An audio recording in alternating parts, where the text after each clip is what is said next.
Bom, próxima pergunta. Rui, na semana passada vi o site Duplo Expresso te atacar falando que era um absurdo você falar que o Vilas Boas é golpista.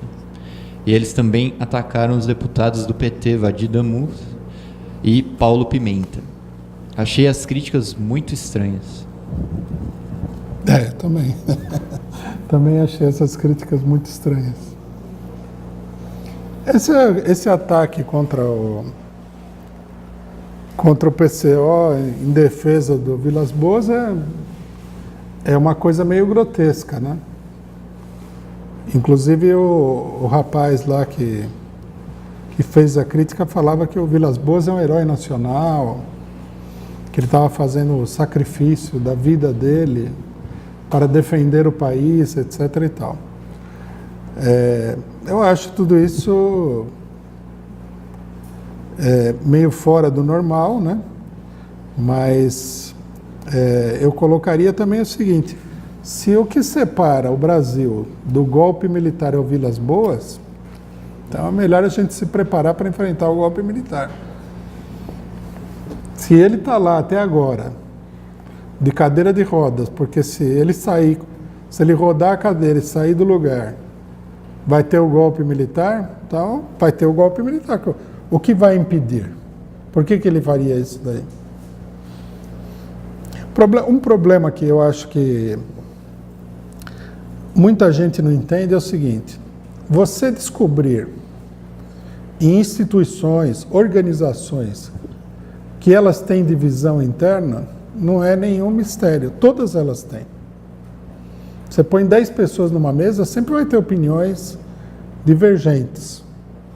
O grande problema é justamente a gente saber analisar, né, qual é a importância desse tipo de divisão, se isso daí realmente é importante, se isso daí está, como é que se diz?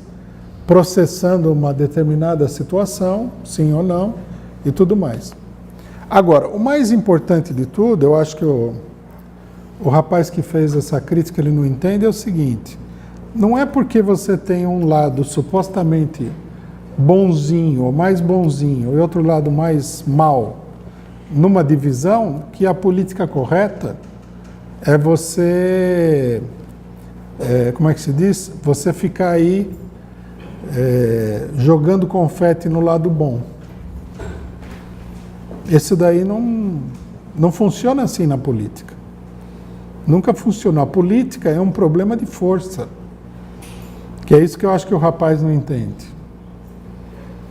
Se dentro das Forças Armadas existe toda uma tendência ao golpe militar, e de fato existe, é preciso botar pressão contra o golpe militar e contra as Forças Armadas de conjunto. Eu acho um pouco pueril, infantil, a ideia de que se você não falar mal das Forças Armadas, você vai conter o golpe militar. Consigo ver a racionalidade disso, né? Pelo contrário, vamos supor que o quadro que foi pintado aí por esse pessoal do Duplo Expresso fosse real, que não é assim como eles estão pensando. De um lado tem o Vilas Boas, que é herói nacional, e do outro lado tem o Etchegóin e o Mourão, que são os vilões nacionais, né? Então, o Vilas Boas está lutando para impedir que os vilões tomem conta do quartel. Aí qual que seria a nossa tática? Qual que seria a nossa política? A nossa política seria o seguinte: o Exército ocupa o Rio de Janeiro, a gente não fala nada. Não vamos criticar. Não vamos criticar o Vilas Boas também. Não vamos criticar esse. Bom, por que essa política de não fazer nada, em última instância, resolveria alguma coisa? Não dá para entender. Nesse exemplo que foi dado aqui, que você tem o bom e o mal, o bom em luta feroz contra o mal, que não é fato, né, nesse caso, mas vamos supor. O que você tem que fazer é o seguinte: primeiro você ataca a instituição de conjunto. As Forças Armadas. Não pode estar na rua, etc, etc. Por quê? Porque você põe pressão sobre o conjunto das Forças Armadas, se você conseguir fazer pressão, e essa pressão, ela vai acentuar a divisão. Eu, na semana passada, dei o exemplo, mas vou dar um exemplo mais genérico aqui para que a gente entenda. Se você tiver uma laranja e você apertar essa laranja na sua mão, o que acontece? Ela explode, ela se divide por todos os lados. A pressão divide. Agora, se eu colocar a laranja em cima da mesa e ficar olhando para ela, ela não vai se dividir. É uma coisa natural, é um efeito da física. A pressão divide. Isso aí funciona em quase tudo que a gente conhece. Você, por exemplo, quando a PM matou a Amarildo no Rio de Janeiro, começou aquela pressão do assassinato da Amarildo. O que aconteceu? Os comandantes foram lá e botaram 3 ou 4 coitados lá para serem julgados.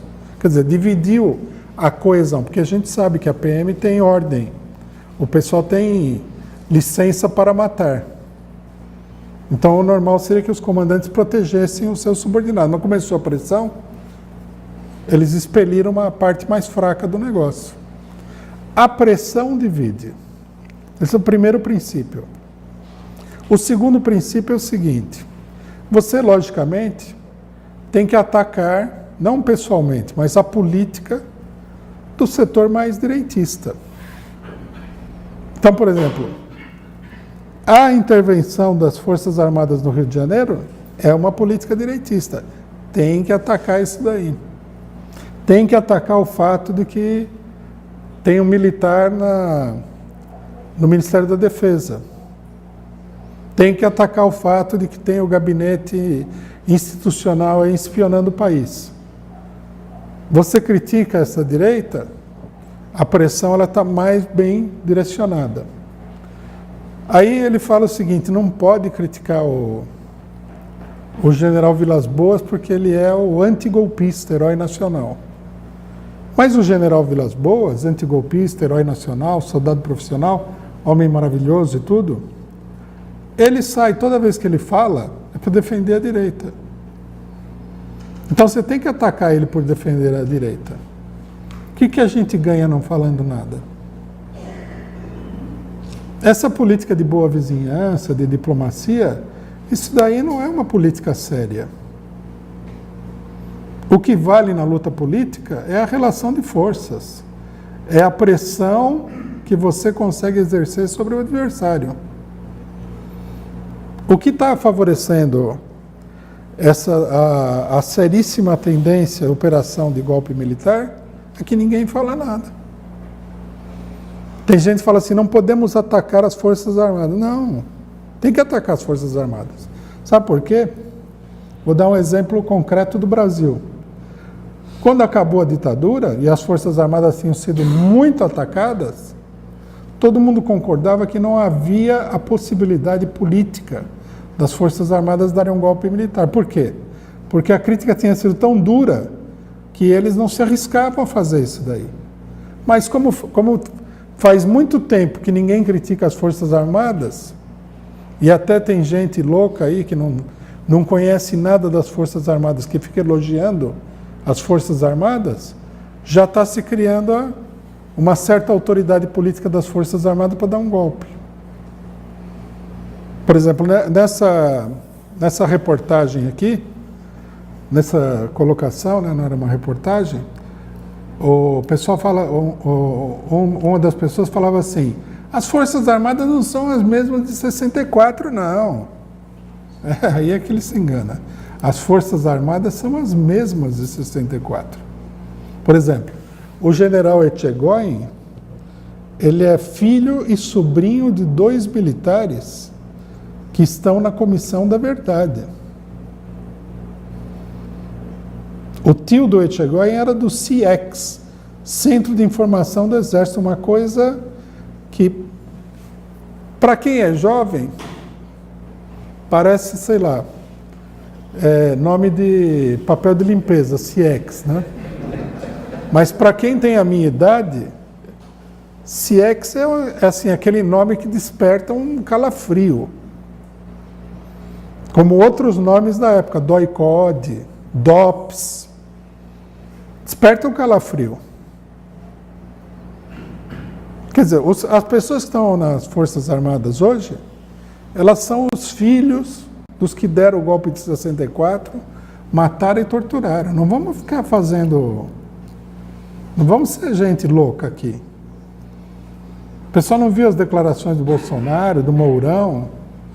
Com quem que eles acham que eles estão lidando? Aí alguém fala, mas não tem ninguém no Exército que não é carniceiro, etc. e tal. Sempre deve ter, em toda a organização. Mas agora nós vamos deixar de criticar o conjunto da obra, porque tem um ou outro cara que não se encaixa naquele perfil. Se o cara não se encaixa naquele perfil e a gente bater no negócio, né, esse que não se encaixa vai ser mais pressionado ainda a ter uma conduta de gente.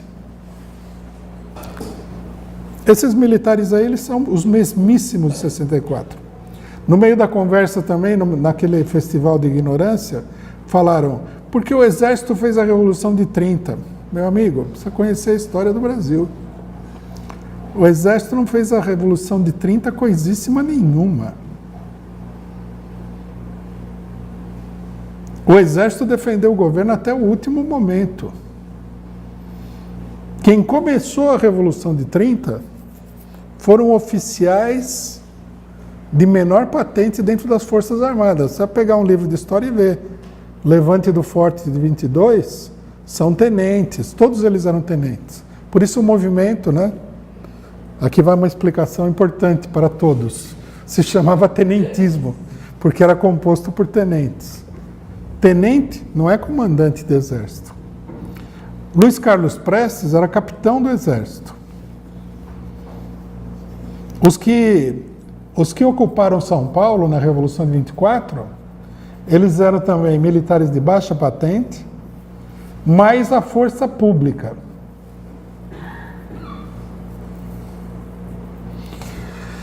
E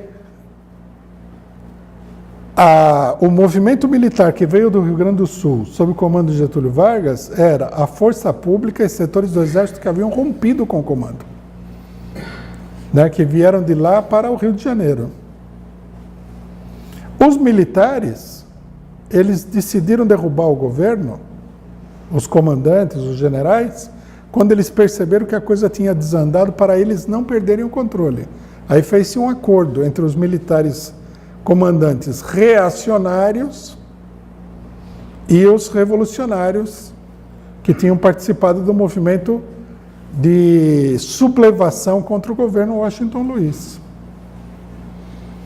Durante toda a República Velha, as Forças Armadas tiveram uma posição direitista de apoio aos governos.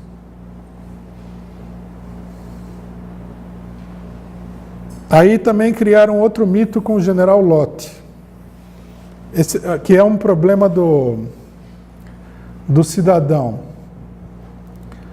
Ouvir o galo cantar, mas não sabe de onde que saiu aquela cantoria de galo. O general Lott, ele foi um general que serviu ao governo golpista. Na realidade, os generais, eles deram um golpe, porque deram o golpe no Getúlio Vargas, depois deram o golpe no vice do Getúlio Vargas, o Café Filho. E o general Lott participou desse segundo golpe. Ele interveio para dar posse ao Juscelino, porque a consideração é que o negócio tinha desandado de vez. Não tem esse negócio de militar. O Prestes, um pouco antes do golpe de 64, fala os militares nacionalistas, os militares nacionalistas. Os militares nacionalistas, no final das contas, não cumpriram nenhum papel. Porque quem tinha uma direção unificada, quem controlava as Forças Armadas, na maioria dos lugares, eram os militares entreguistas e golpistas, que é o que acontece hoje no Brasil. Hoje é muito pior, inclusive, do que 64. Em 64, havia um movimento entre os sargentos, tenentes e oficiais de patente baixa e média, no sentido de apoiar o governo nacionalista da época, o governo PTB do João Goulart. O Leonel Brizola tinha bastante influência em setores das Forças Armadas, hoje não tem nada disso. O pessoal acha que o golpe de 64 não mudou as Forças Armadas brasileiras. Claro que mudou. Todos os setores nacionalistas, democráticos foram expurgados. O Exército e todas as Forças Armadas, durante toda a ditadura, viveram sob intensa doutrinação da direita anticomunista. E pelo que nós estamos vendo agora, eles continuam com a mesma coisa. Né? O cidadão falou que o general Vilas Boas é herói nacional. O herói nacional pediu que tenha uma legislação que faça com que os militares não acabem de novo na Comissão da Verdade. Que se uma pessoa for encontrada de armas na mão, pode se atirar nela sem que ela tenha atirado em ninguém. Faz favor.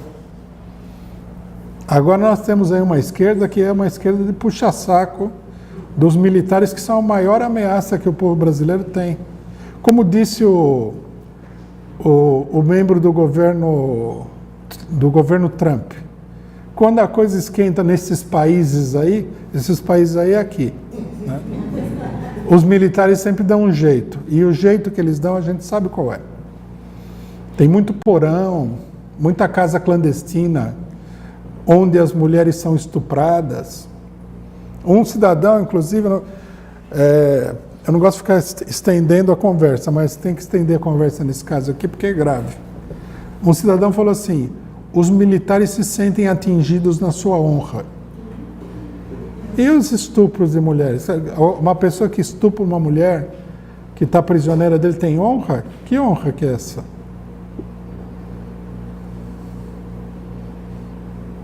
E depois, o que eles fizeram com o país inteiro, mostra também que o problema da honra é extremamente fictício. Eu não sei, o pessoal pode achar que, puxando o saco dos militares, eles vão resolver algum problema. Não acreditem nisso. Vocês olhem para a PM brasileira, multiplica o horror da PM por 10 e vocês têm os militares. Se tem algum militar aí que está ouvindo isso e ficou ofendido, é para ficar ofendido mesmo. Porque tem que pensar no que acontece. Tem que pensar no que aconteceu. Fizeram essa campanha de direita contra a Comissão da Verdade. A Comissão da Verdade não é nada. As ditaduras militares na América Latina, desse período todo, isso foi uma coisa monstruosa. Essa semana aqui morreu um dos principais dirigentes da repressão na Argentina. Né? O cidadão era responsável pela morte, pela tortura de mais de 3.000 pessoas. Na Argentina desapareceram com 50.000 pessoas. E aí o pessoal quer que a gente fique aqui, né? Agradando aí os militares. Não, tem que fazer pressão. A posição política correta é os militares para o quartel. Chega disso daí. Nada de sair com um veículo blindado na rua, colocar a cidade sob estado de sítio informalmente, sem declarar, fichar pessoas, usar armas de guerra contra a população pobre, nada disso. Se tem uma classe média aí que vive assustada com a própria sombra e você fala em crime e o cidadão já fica todo oriçado, o que a gente vai fazer? Nós vamos aceitar agora a volta da ditadura militar de 64, porque tem um pessoal aí que é é medroso, não tem medo de ser assaltado? Faz favor, pô. Depois também não é que as Forças Armadas vão resolver nada, né? Porque na época da ditadura tinha tanto crime quanto hoje. Não tanto quanto hoje, porque ele vai crescendo, né? Quanto mais a direita fala que vai acabar com o crime, mais ele aumenta. Então, como eu já sou velho, né, eu faço as contas. E olha que na época da ditadura o tal combate ao crime não era pouca coisa não, né? É a época do Esquadrão da Morte e tudo. Eu acho que esses rapazes aí perderam a cabeça, não sei direito o que eles querem com isso, né? Não vou nem entrar aqui nas acusações pessoais idiotas, né? Como, por exemplo, que a gente não defende o Lula. Eu vi aquilo lá e falei, bom, é o tal negócio, como o pessoal fala, né? O papel aceita tudo. Também a câmera de vídeo não protesta. Aí, né? Eu estou falando, não vi nenhum protesto até agora pelas coisas que eu falei. Você pode falar o que você quiser, né? Não paga imposto, não tem multa por falar besteira.